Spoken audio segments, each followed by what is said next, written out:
പൂർണ്ണതമ ഭാവത്തിലാണ് ഭഗവൻ ഇന്ന് നമ്മളെ ഇത് അനുഗ്രഹിക്കുന്നത്. ഇന്ന് ഭാഗവത സപ്താഹ യജ്ഞം 4-ാമത്തെ ദിവസം. ഇവിടെ 4-ാമത്തെ ദിവസത്തെ എല്ലാ കാര്യങ്ങളും നടത്തുന്നത് പ്രേമപുഷ്പാഞ്ജലി എന്ന ഗ്രൂപ്പാണ്.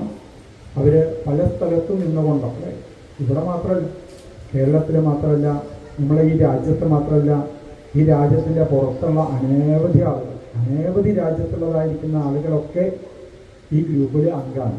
അവരൊക്കെ അതായത് ഇവിടെ ഇരുന്നതാ കാണുന്നുണ്ടല്ലേ. അവരുടെ വകയാണ് ഇന്ന് ഈ ഭാഗവത സപ്താഹ യജ്ഞത്തിലേക്ക് വേണ്ട എല്ലാ കാര്യങ്ങളും നടത്തുന്നത്. അവർക്ക് എല്ലാവർക്കും എല്ലാവിധ ഐശ്വര്യവും ഉണ്ടാവട്ടെ എന്ന് സാക്ഷാൽ ഭഗവാനോട്, ശ്രീകൃഷ്ണ ഭഗവാനോട് നമുക്ക് ഈ അവസരത്തിൽ പ്രാർത്ഥിക്കാം. ഇന്ന് വൈകുന്നേരം കൃഷ്ണാവതാരം ഇപ്പോൾ നമ്മൾ ദീപാരാധനയോട് കൂടിയിട്ട് തൽക്കാലം നടത്തുന്നു. ഗോവിന്ദനാമ സങ്കീർത്തനം. ഹരേ രാമ ഹരേ രാമ രാമ രാമ ഹരേ ഹരേ.